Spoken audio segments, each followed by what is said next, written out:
Mixed pellet and grains. Iba ang laking integra.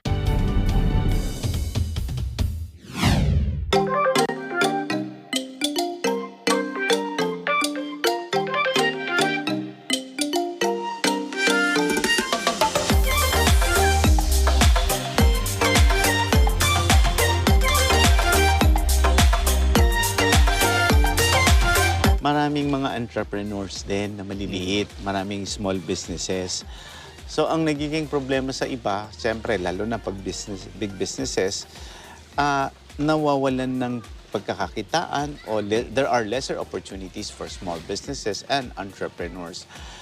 In the hotel industry, as president of the association, are there efforts also or advocacy projects that you do to ensure that small players, not necessarily the ones who own the big businesses, will benefit? Ano po yung mga proyekto nyo sa organization po? Well, first thing first, I want the small entrepreneurs to register sa DOT. Tama. DOT, yung registration doon is more of regulation in terms of service. Okay? Kasi mga tanong ng mga tao niyan is, bakit magpa-register pa sa DOT? Ano bang makukuha namin dyan? That's always the question they Baka ask. mamaya magbabayad lang. Okay. But DOT is a regulatory body in terms of service.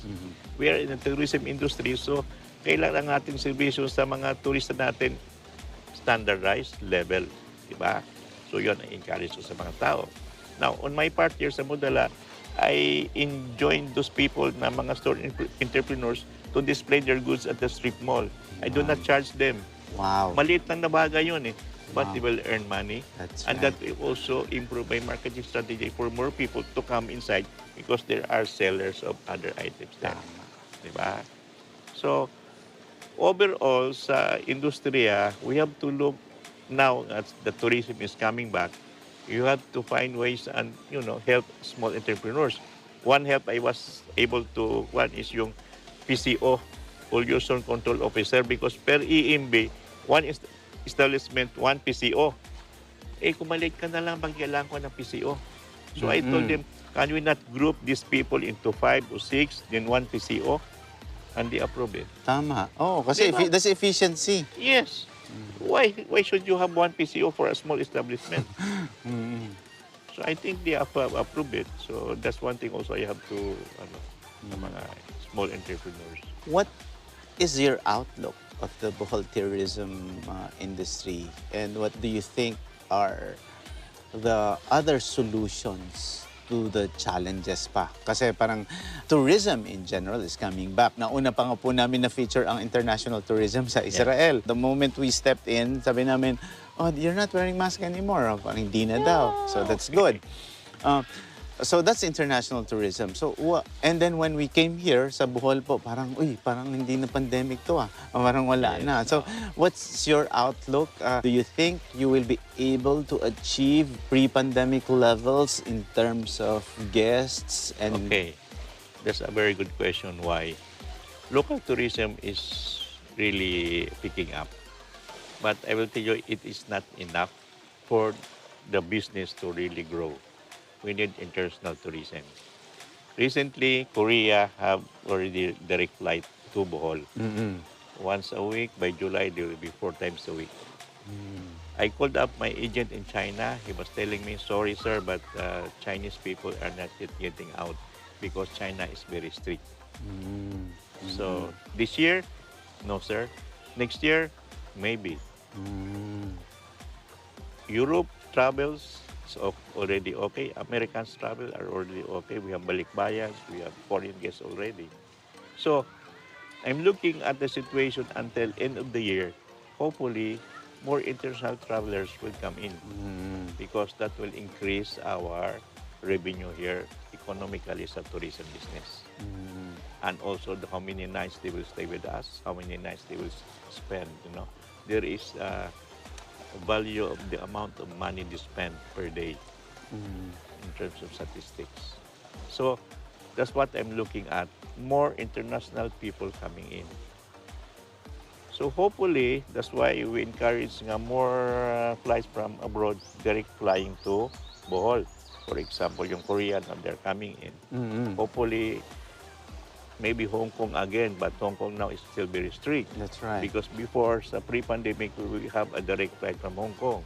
Mm. You know, before pandemic, we got 80% of the tourists Chinese. Wow, yeah. And they are big spenders. Big spenders. Oh, high flyers and big spenders. Yes. Compared before, years many before na ang pumupunta na Chinese dito yung mga nagatrabaho sa companies. Ah. Mga incentive trip na Ah. merong flag, sunod-sunod lahat. No, yes. diba? Oo. That's the kind of market we had before. Oo. But now, no. High flyers talaga. Millennials, babae, groups of 4, come here and stay and they spend a lot of money.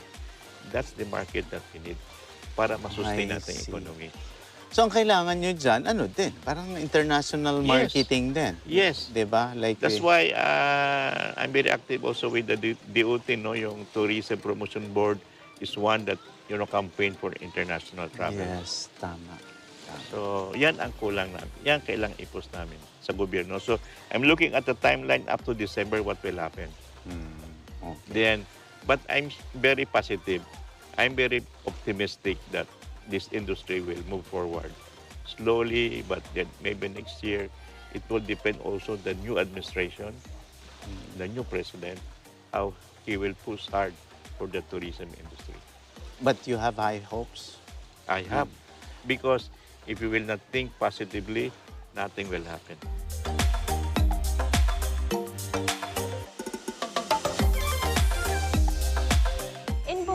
This is the only resort that has a mall strip on the side.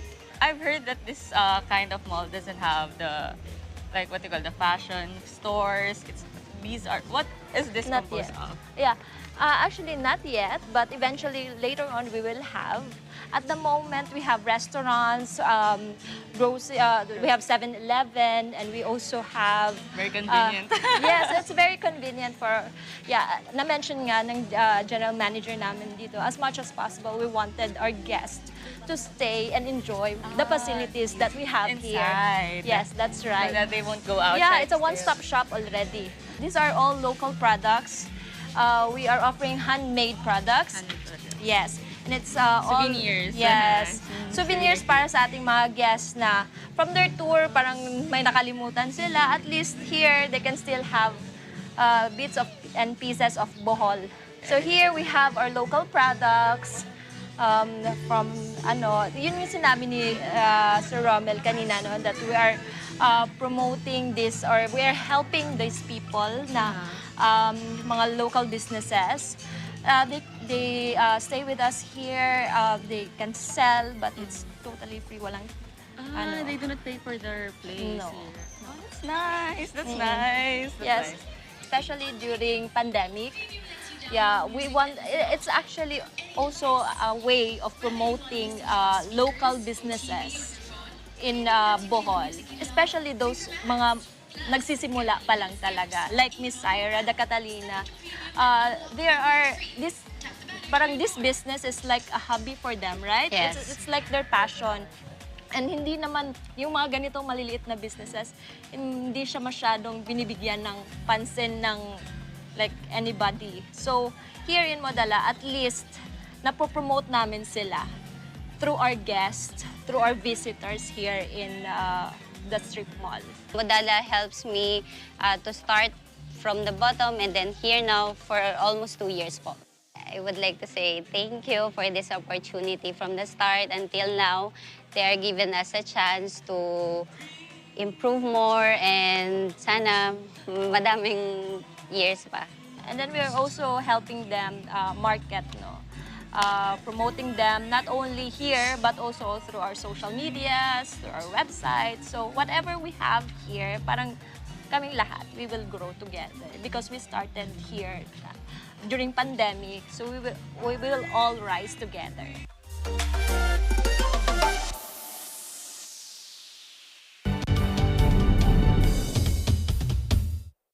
This portion.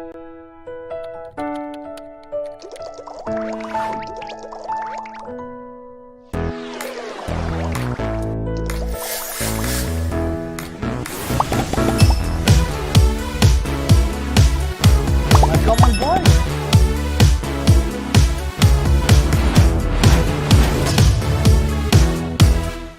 uulat sa bayan. Sa unang pagkakataon, si Pangulong Ferdinand Bongbong Romualdez Marcos Jr.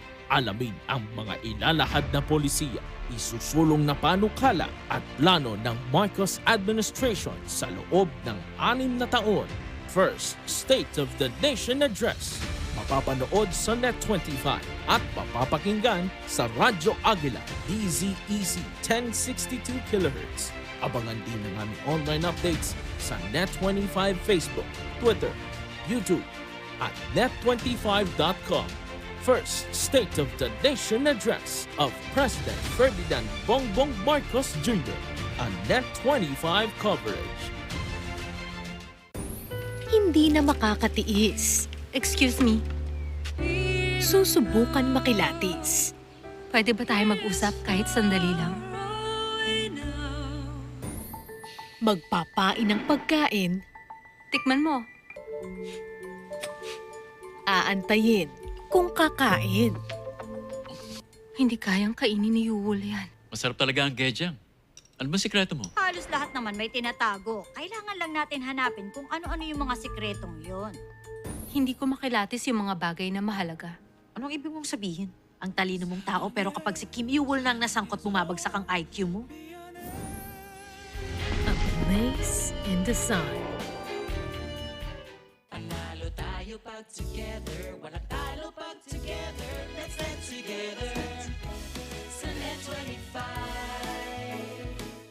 This portion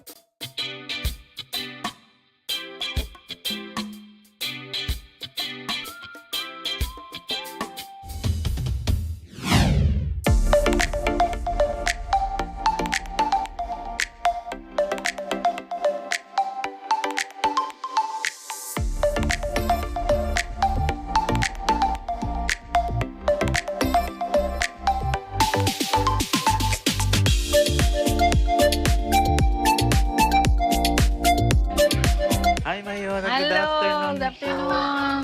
Kumusta po kayo? Okay lang. Una po, nagpapasalamat kami dahil binigyan nyo kami ng pagkakataon para mabisita ang hotel ninyo. Yes. Parang bagong-bago lang ito, ma'am. Kailan ba ito nagsimula? Actually, natapos ito 2 years ago before COVID. Dapat mag-open kami ng the blessing was scheduled March 28, then nag-lockdown 24. Balita ko, ma'am, doon sa noong year na yon, nasa 1.5 million ang tourist arrivals. Yeah, Ang dami. Peak talaga, yung pinaka-peak na time ng Bohol. Yung pinaka-ano talaga sana. Ma'am, ano yung ginawa niyong mga hakbang para somehow medyo mabawasan ang pagkalugi? Kasi di ba parang siyempre magpapasweldo, yung Talaga, iba sweldo. talagang stop muna, yung iba. Siyempre, Ano yung mga ginawa niyo, ma'am? Dito sa akin lang, talagang itong na building na to kasi wala. Mabuti na lang may may apartment, saka yung Arcom na for rent yung mga units doon.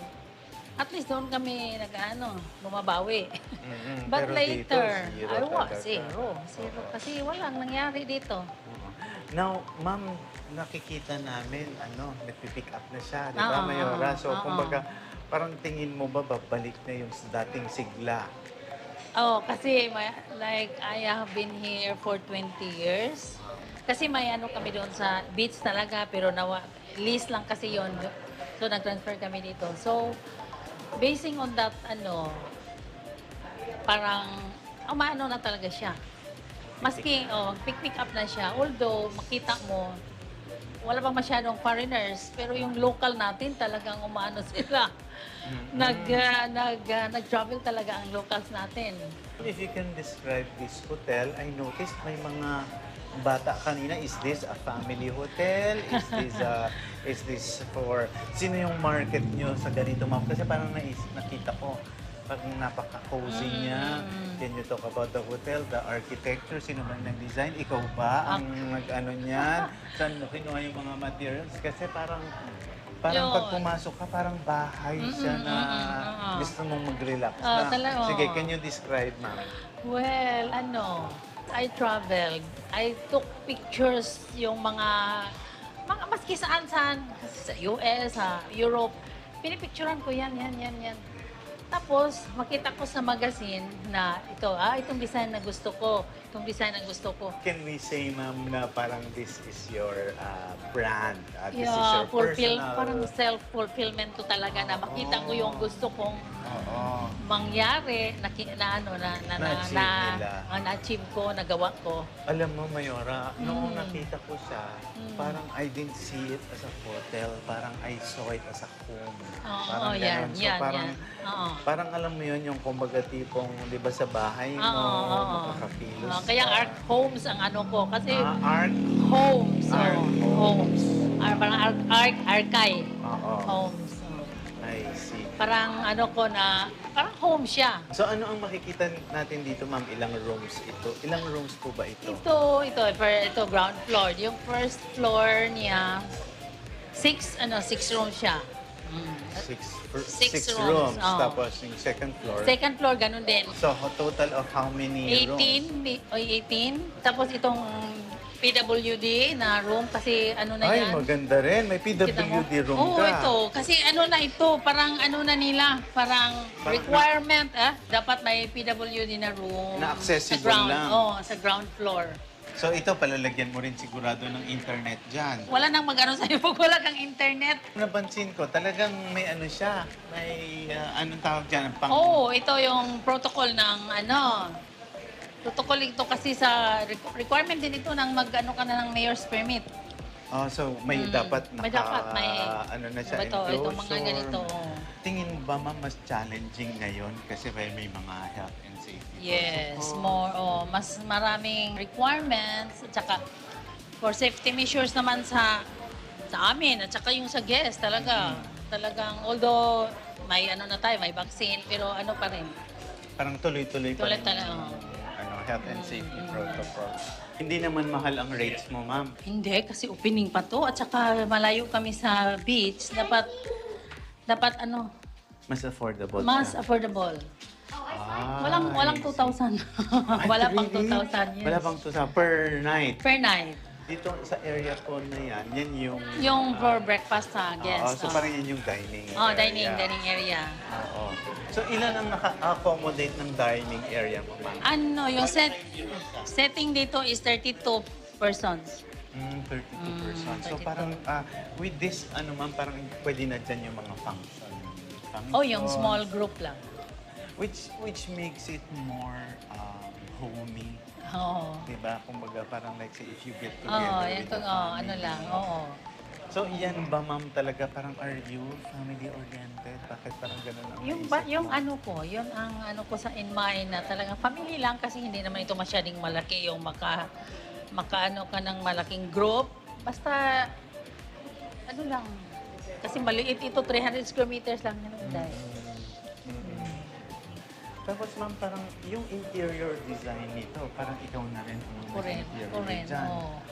Ito, ginawa lang din ito sa mga tauhan ko. Ito. So, parang sustainable din. Parang yung mga materials ito, galing na rin dito sa... Dito.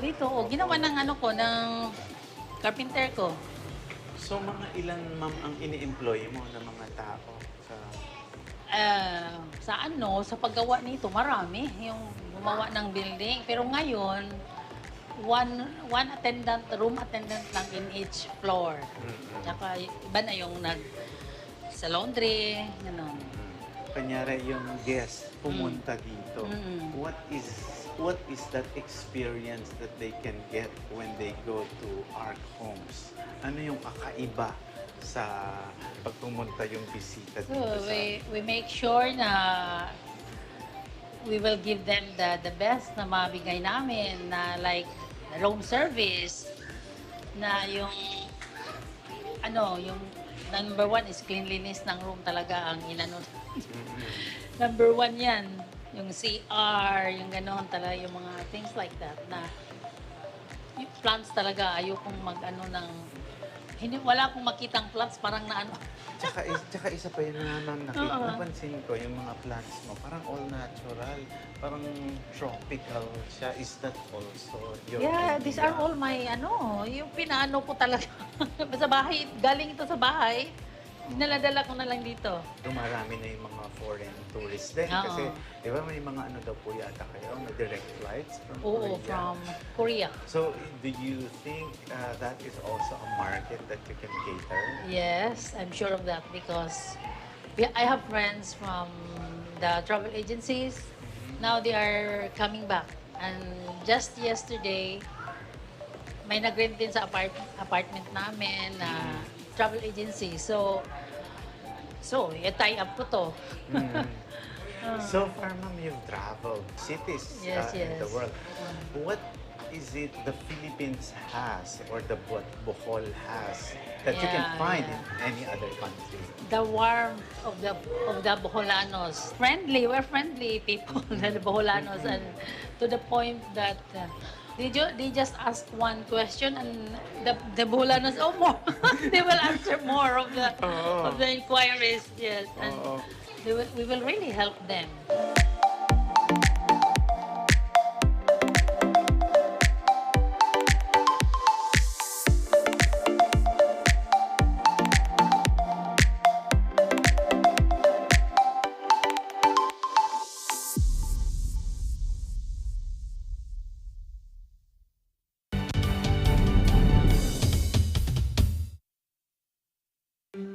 Alam namin ang iyong pagsisikap.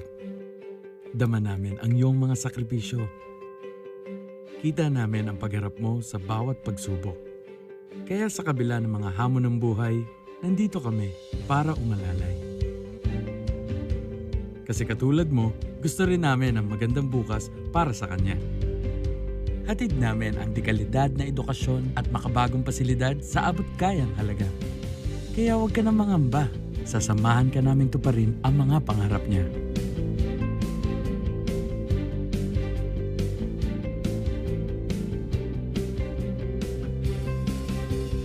Maaasahan mong sulit dito ang mga pinagsikapan mo. Sa aming mga makabagong pasilidad at sistema ng edukasyon. May lalabas natin ang aking talino at mga kakayahan niya. Kahit sa munting halaga, makakasiguro ka na makakasabay siya sa mabilis na pag-ikot ng mundo. Sa New Era, karamay mo kami sa bawat hamon. Kaagapay mo kami sa bawat hakbang. Kasama mo kami sa bawat ngiti at tagumpay.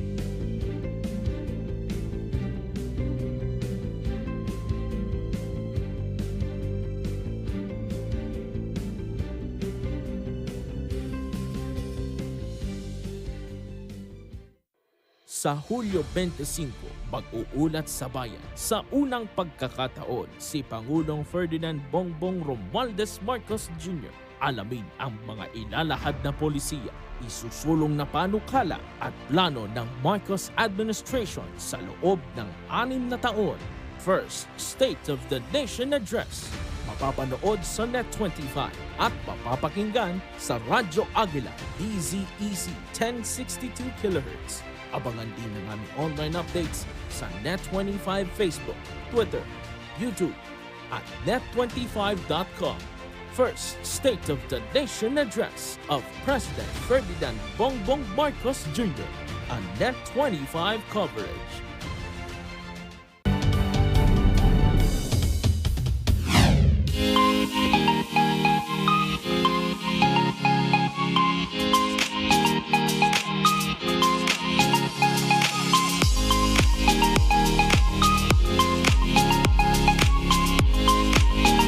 In the province of Bohol, we produce majority of the products because of our terrain. We have also the highland areas who can produce the highland vegetables in the province. But what we focused this time is on the food security for the basic food requirements of the Boholano, like rice, corn, root crops, and then fish. That's the basic needs of the Boholano. So for the rice, as of now, although we experienced the Typhoon Odette, luckily, hindi masyadong naepektuhan yung palaya natin. Only 180 hectares na epektuhan. Unlike the coconut and the mango na talagang nadali ni Odette. So in terms of price sufficiency in the province, we have our average capital consumption per year per Boholano is 105 kilos per year. So talagang malaki-laki. Yeah, malakas-lakas kumakain. Unlike with the corn na 4.6 lang yung kinakain ng mga Boholanos, sa vegetables 4.8. Out of that data na coming from the Philippine statistics, yun ang basic namin for production for the 1.4 million Boholanos. So are we saying that the agricultural produce is sufficient enough for the Boholanos? Not all products. Only rice, corn, but for vegetables, fruits, fish, parang kulila tayo diyan. And where do you get this produce? Outside. Like from what provinces? Usually for vegetables, we get from Cebu, Bukidnon, and then for fish, movement of fish coming from Mindanao, Hingoog, Zamboanga. So with that movement of fish, so ganyan. Generally in the country, yung palay naman mura. Happy na lang in the province because the government buy back. Kami yung bumibili ng 10% yield of our pilot area. So parang ganon. Is that a special arrangement here in Bohol that you buy it? Or is it something that is mandated by law or by government? Parang initiative ng provincial leadership. So that's something, is that, can we say that it's unique to Bohol? For this time, I think New Baisiha following us. Nagbumibili din sila ng product the farmers kasi if you analyze the cost ba, lalo na ngayon napakataas na ng pataba from 1.2 to 3.4 urea. So imagine the increase. Talagang this problem of food crisis worldwide to sir. Kailangan natin paghandaan to. For us in the province, lalong problematic kami kasi Odette sa December, dinali niya yung mga alternative food namin like banana, coconut. So which is the banana is an alternative food during July and August. Kaya in the province, July and August, lean season man tayo. Nadali ng coconut namin, almost 30% din na nadali sa bagyo. So in terms of agricultural output, ano yung average na agricultural output ninyo? And how much is it contributing to the economy dito? Is there such a figure? Sad to note that on the gross value added, Bohol is an agricultural province, pero sa contribution ng agriculture sa gross value added based on the OIDCI research, only 5% of the entire GBA. Yung malaki dyan is services. Mga hotels, nagtatrabaho sa hotels, restaurants. Then mayroon ding 15% sa industrial. But yung smallest pie is from agricultural. Kasi yung ginagawa namin ng farmer is raw pa yung binibinta ba? Palay, magbinta ng manok, buhay na manok, magbinta ng isda, raw na isda, which is, ang value dyan napakaliit. With the last administration, si Gub Artiap, we started making the farmers more entrepreneurial and try to package, for example, the palay, instead of yung binabuyback namin, pinapackage ng co-op, mini-milled. So instead of 16 peso per kilo, rice na yung binibinta nila, 39 peso per kilo. So parang may value added siya, yung process na siya, may some sort of additional na. So pag ganyan na yung mga moves natin, siguro yung contribution ng agriculture sa GBA in the province, aakyat din yan. Actually, we started the value adding of the products. So mayroon na tayo mga facilities. Kasi pag ganyan, the enabling environment is the government. Halimbawa, maggawa ka ng processing, so hindi pwede mo na PO directly yan. So the government will handle the infra, but the management of the facilities will be the co-ops or the people's organization. We started already with the previous administration. So ganito lang yan. Baka we are hoping and praying that the new term coming, we'll also realize that how important is the value adding of the products. Ano nga ulit yung hindi, yung mataas ang production yield? Anong Variety yun na. Anong variety? Tututo na inbred rice. Tatlong to. Tututo. Yun ang hindi masyadong yes. masarap. Pag after mo na niluluto yan, talaga matigas. Matigas. But usually for mga lower restaurants. Pero dito lang sa Bohol yun? O meron din national. National yan. Kasi yung approval naman, ng seeds. pero yung naman yung variety na masarap talaga. Yung talagang mga kilala hybrid dito. Mga hybrid rice. Like? Mga SL Agritech na hybrid. But yung pinakamasarap, yung tinatanim namin, yung Japonica varieties. Yung mga bilog. Japonica, yung mga ginagawang susi. Pero dito, susi. hindi naman dito lang sa Pilipinas. Sa Bohol. Marami yan, marami. But yung it so happen na kami yung nauna yung sa Japonica, Korean cultivars. Kasi may mga staff tayo na na-train sa Korea. So dito natin. I see. Tinatry. Okay. Now, in terms of going back to food security again, napag-usapan lang natin mga magsasaka, pero kayo pinapalibutan kasi kayo ng water. So kung magkaano naman yung mga initiatives pagdating sa mga mangingisda? Sa Pisire, ang average consumption namin is 36.8 kilos per capita per year. So, what's that? How do you yung describe that? Yung kinakain ng isda, pag 36 kilo, bawat Pilipino, Boholano, yun ang average namin, kilo per year. Is that high? Is that low? Is that how do you describe pag ganyan, low 36. siya. Very low. Very low because isda is in layman's term talagang yan ba, available. But the problem is, yung isda dito mahal. Bakit? Mahal ang isda dito. Bakit? I don't know. There are some research. Nakaupo na ako dyan as acting for 12 years. So, nandiyan yung mga study namin, paano, but yung intervention din ng government, kailangan din. Ang problema lang natin is, we started, kasi we depend mostly on the marine, yung kuha sa dagat. Then, alam naman natin, dumadami yung tao, dumadami yung kumakain. Kumukunti ang nanuhuli. Bohol is also, known for its tourism, and it, I think, reflects to the GVA. Sabi mo nga, yes. Mag-ilan yung percentage ng services? 78. Laki. Malaki. Pero, sa palagay mo, may potential na itataas yung 5%? Kasi yung one of the strategy to increase the 5% is to add value adding sa raw products. So instead na bibinta kami ng palay, baka bibinta na kami ng milled rice, nakapackage na. So the income of the farmers is also increasing. Bibinta kami ng ordinary na isda, nakapackage na, nakaprocess. Bibinta kami ng manok instead na buhay na manok.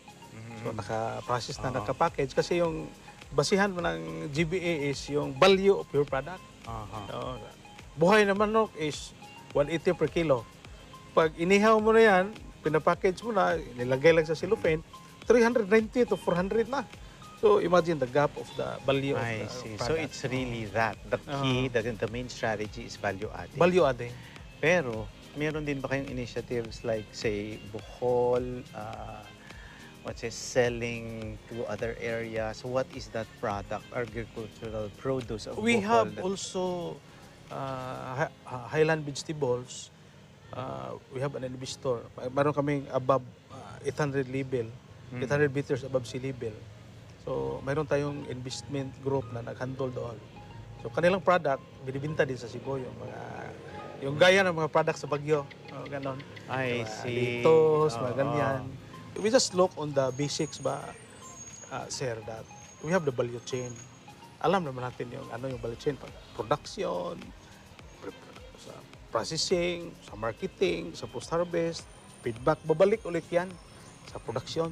So, pag makumpleto natin yung required needs in every sector of the value chain. Like sa production, we have anong kailangan natin dyan? Pataba, seeds, farm machineries, yung farmer side na enthusiasm din ng farmers na talagang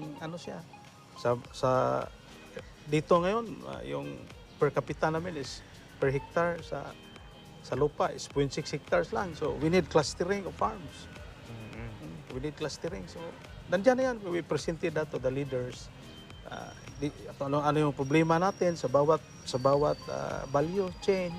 Pinipresenta natin yan. But we're happy na yung dalawang gobernador na tayo nakaupo na they understand the concept at saka the problem.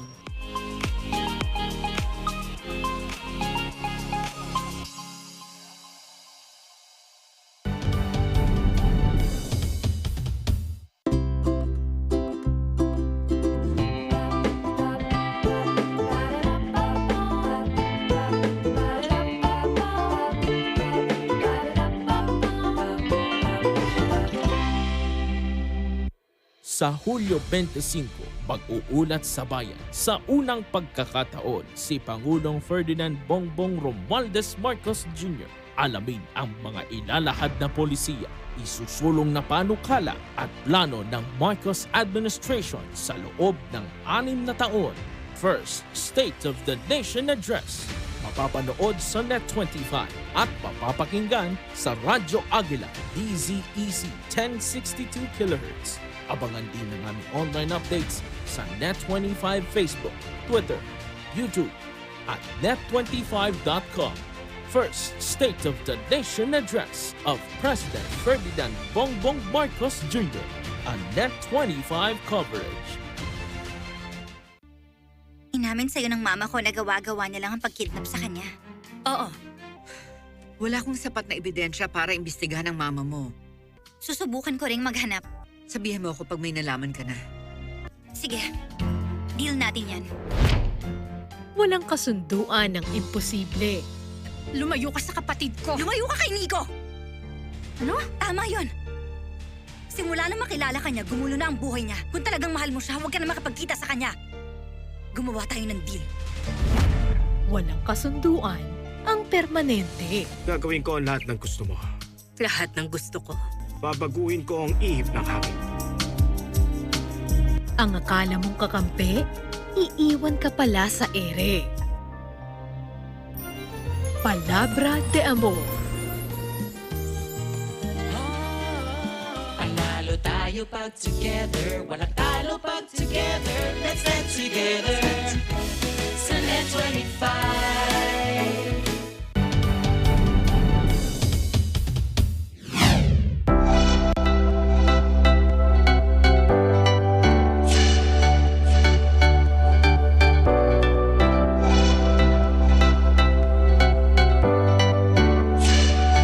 You have this very, very interesting story about cacao, and what's amazing also is that you are comparing it with the different international brands and also the different countries that have it.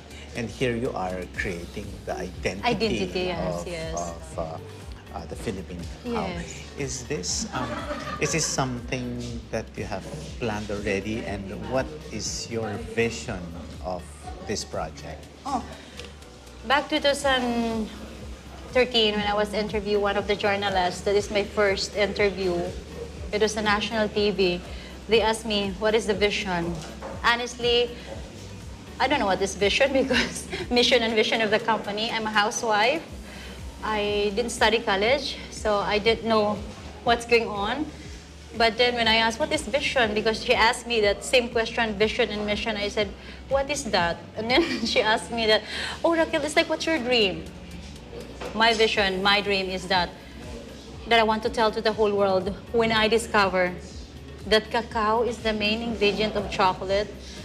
When I discovered 2010, more or less, I was empowered because I said, I found one of the hidden treasure that was once unkept in the mountain where I live, in a secluded mountain. That is very remote area. And from that moment, my dream is I want to tell to the whole world that we Filipinos exist in the chocolate world, but we have our identity. And that identity anchored in our drinking tradition in a tablet form. As I mentioned, one of my interview in Alexander Watch, I want to clarify that it's not in a chocolate bar, but it's in a tablet form, then to Sikwate. And that is our identity. People call me the chocolate queen, but still I prefer to call myself a tablea maker. Thank you.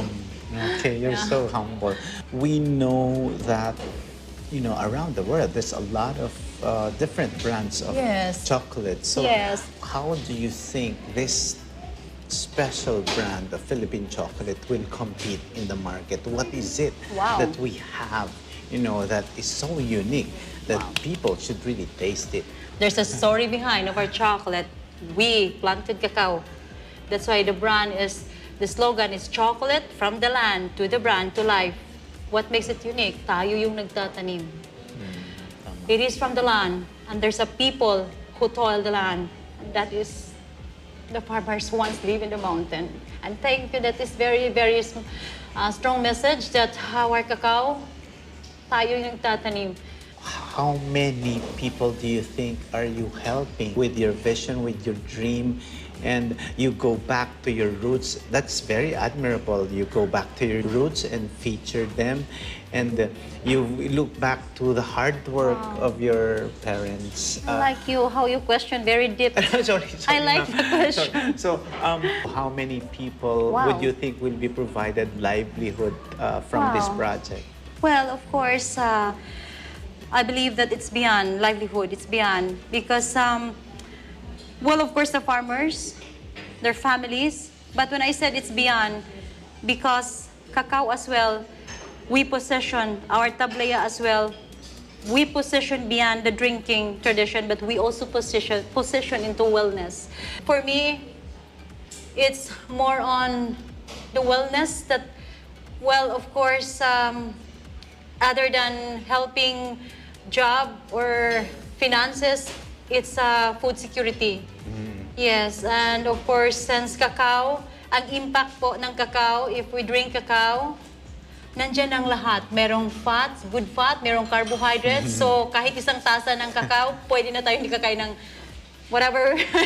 So yeah, I think the impact there is it's beyond money making, but for the health and the wellness, of course, as well. I noticed that you are so passionate and emotional when you talk about this. How much passion or concentration or focus are you giving into this? That, you know, we feel the passion when you talk about it, and even the movement that you do when you make that demonstration. It's you know, something that the world must see. So is it because, again, this is the legacy that you wanted to share, not only here in the Philippines, but And in to the world.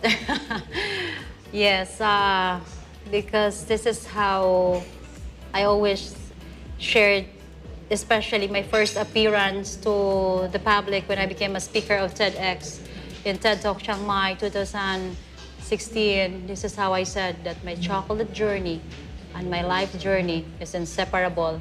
Chocolate is my life. After all, I believe that this is my calling. And here where I find meaning, cacao is the instrument. This is for the love of three C's, creator, country, and cacao. I was motivated because it is part of my life. Once again, this is my calling. The chocolate queen is at your service. And what is the role of Bohol in your service? Wow. The role of Bohol. Very, very beautiful question because honestly, Bohol is because the dream is so big, the vision is making TCC expansion to the international market. I want to raise the flag. But Bohol, siya yung not as an entrada, because this is Bohol is especially here in Moato Strip Mall, because this is the first outlet na sinubukan ko outside Cebu.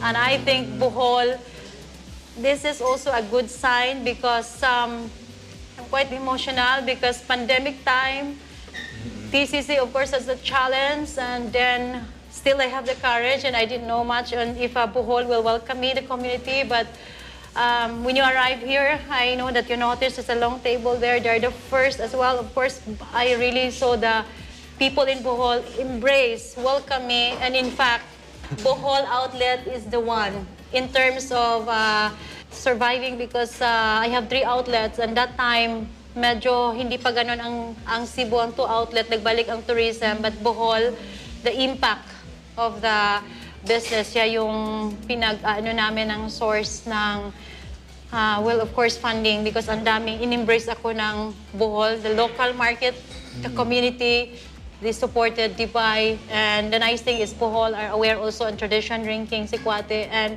I think Bohol is nakita ko is the first also na parang yung tourism, yung mga Manileño, local tourism, nagpunta sila kagad. So I think the Bohol outlet is siya yung indicator that I'm ready to open Hawaii actually soon. Wow. And Manila as well. So because siya yung naging gate, siya yung naging testing kamo to prove that kaya ko na i-expand the chocolate chamber from Cebu to the world. And only in a simple Bohol. So soon, we're going to open here in Moato Strip Mall, a little factory, chocolate factory, right in the mall. The first mall that there's a factory of chocolate. Wow. Soon. And we're very excited. Pinaiyak mo ako.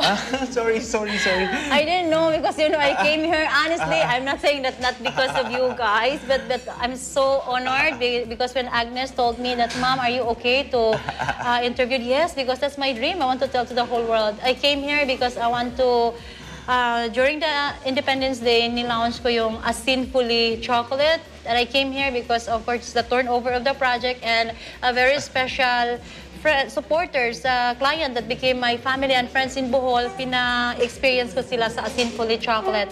And that's in the other long table there. And the reason yes, why... and then nandito kayo, so things happen for a purpose. The reason also why we are very happy is that when you talk of Bohol, it's almost synonymous to Chocolate Hills. And every time we see Chocolate Hills, we think of Kisses. But now, with your chocolate, we will be able to think of the Chocolate Hills, not of the foreign brand, but your brand. Thank you so much. Not my brand. I want to correct you. The Philippine brand. Our brand, yes. It is our brand, the Philippine brand.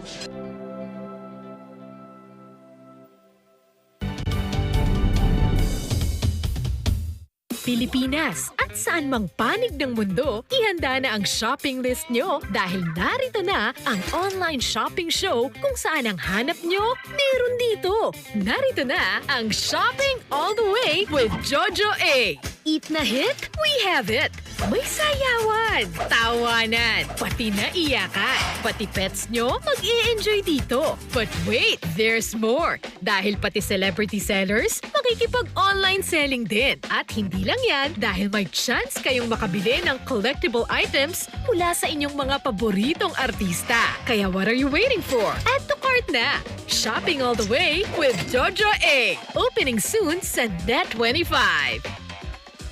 Panalo tayo pag together, walang talo pag together. Let's stand together sa Net25. Sa Hulyo 25, mag-uulat sa bayan. Sa unang pagkakataon, si Pangulong Ferdinand Bongbong Romualdez Marcos Jr. Alamin ang mga ilalahad na polisiya, isusulong na panukala at plano ng Marcos administration sa loob ng 6 na taon. First State of the Nation Address. Mapapanood sa Net25 at mapapakinggan sa Radyo Agila DZEC 1062 kHz. Abangan din ng aming online updates sa Net25 Facebook, Twitter, YouTube at net25.com. First State of the Nation Address of President Ferdinand Bongbong Marcos Jr. on Net25 coverage. Kalimutan mo man, ang katotohanan, ika'y masusundan. Dahil sa ginawa ko na yun, gusto ko siyang kalimutan.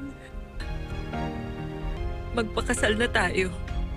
Pero ipangako mo sa akin na poprotektahan mo ko. habang buhay.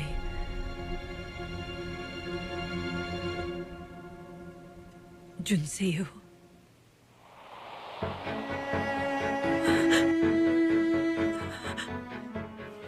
Minho. Tapos na ang lahat. Papunta na ang mga detective. Hindi na kaya ng papa mo. Tulungan mo siya. Ipapagawa ko ang transplant ng papa mo. Kung itatago mo ito. Sa katotohanan, handa ka bang umiwas para buhay ng minamahal ay maligtas? Nakahanda na. Fatal Promise.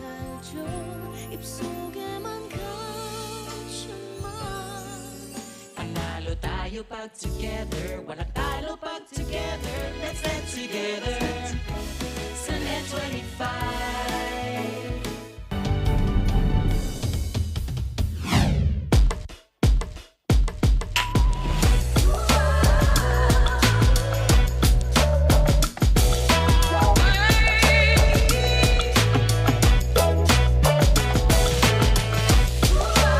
Ngayong bukas na ulit sa turista ang Bohol, isa ring restaurant na may kakaibang konsepto ang binabalak na itayo sa probinsyang ito.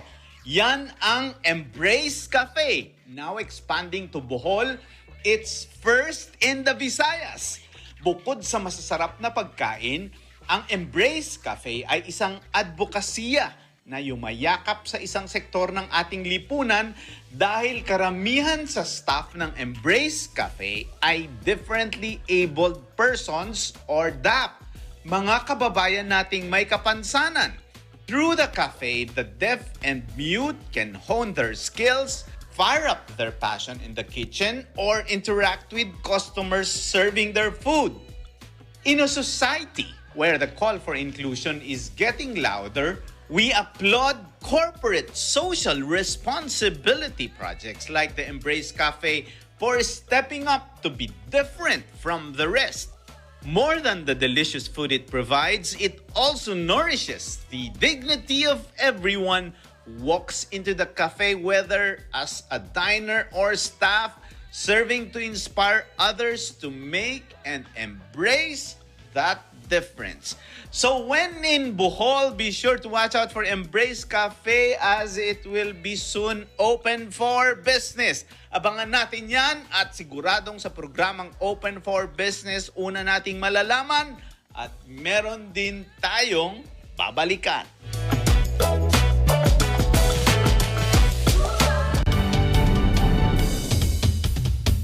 Anong ginawa niyo para sa akin, ha? Nasa labas man o nasa loob ng kulungan, lumayo ka na sa amin lahat. Mananaig pa rin ang gumawa ng kasamaan. Oh, sige. Aalis ako. Maghahanap siya ng paraan para makalaya ka na agad dyan sa kulungan. Kumanda si Elsa. Kumanda sila lahat. Uy!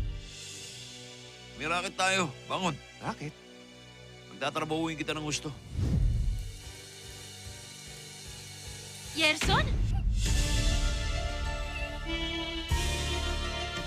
Di Esperanza. Panalo tayo pag together, walang talo pag together. Let's stand together.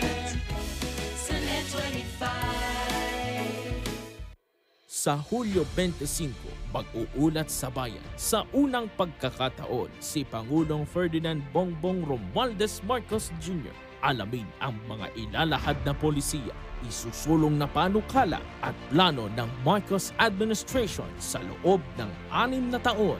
First State of the Nation Address. Mapapanood sa Net 25 at mapapakinggan sa Radyo Agila DZEC 1062 kHz.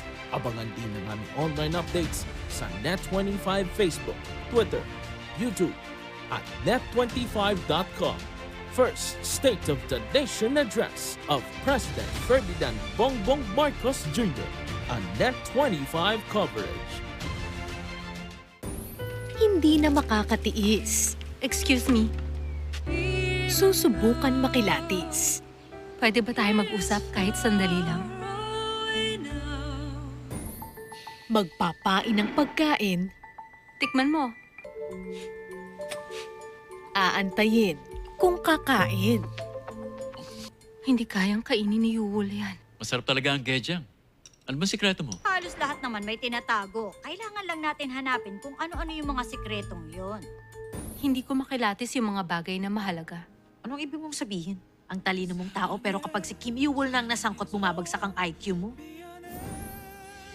A place in the sun. Panalo tayo pag together, walang talo pag together. Let's stand together. Sa Net 25.